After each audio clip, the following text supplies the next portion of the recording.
என்னோடய கிளாக் பார்த்தாலே உங்களுக்கு தெரிஞ்சிருக்கும். நான் 7 மணிக்கெலாம் சட்னி பண்ண ஆரம்பிச்சுட்டேன். 7:15க்குலாம் முடிச்சுட்டேன். ஒரு டிப் சொல்கிறேன், வேணால் யூஸ் பண்ணிக்கோங்க. கண்டிப்பாக இது ஹேர் ஃபால் ஆகுறவங்களுக்கு, ஹேர் க்ளோவாக இருக்கணும்னு நினைக்கிறவங்களுக்கு இந்த டிப்ஸ் கண்டிப்பாக யூஸ் ஆகும். இந்த கருவேப்பிலை நல்லா காய வச்சு பொடி பண்ணிக்கோங்க. நார்மலாக குழம்புலலாம் போடும்போது என்னென்னா கருவேப்பிலை எடுத்து வச்சு போடுவாங்க. இது வந்து பொடியாக போடும்போது ஹேர் ஃபால் நல்லா க்ரோத் ஆகும். கண்டிப்பாக இந்த டிப்ஸ் உங்களுக்கு தேவைப்படும்னு நினைக்கிறேன். ஒரு தோசையிலையோ இட்லியிலோ போட்டு சாப்பிட்லாம். நான் வந்து இன்றைக்கி வெளியே போயிட்டு வந்தேன். டைம் பார்த்தீங்கன்னா 11:30 மணிக்கு தான் நான் நைட்டு டின்னரே சாப்பிட்றேங்க.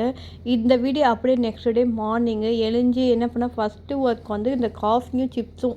என்னமோ சம்டைம்ஸ் வந்து எனக்கு டெம்ப்ட் ஆகும். அப்போல்லாம் வந்து இந்த சிப்ஸு காஃபி வச்சு சாப்பிடும்போது காம்பினேஷன் வேறு லெவலில் இருக்கும். காலையில் வந்து எல்லாருக்கும் பாயில் எக் தான் ஒன்று கொடுத்துட்டு இருந்தேன். எங்கள் மாமியார் வீட்டிலேருந்து எனக்கு என்னெல்லாம் கொடுத்து விட்ருக்காங்கன்னு பாருங்கள். உங்கள் மாமியார் வந்து உங்களுக்கு என்னெல்லாம் கொடுப்பாங்க, அவங்க எப்படி டைப்புன்னு சொல்லிட்டு எனக்கு கீழே மறக்காமல் கமெண்ட் பண்ணுங்கள். என்னோடய வீடியோ பிடிச்சிருந்தா லைக், ஷேர், சப்ஸ்கிரைப் பண்ணுங்கள். நெக்ஸ்ட்டு ஒரு சூப்பரான ஒரு மினி விலாகில் பார்க்குறேன். Tata, bye bye.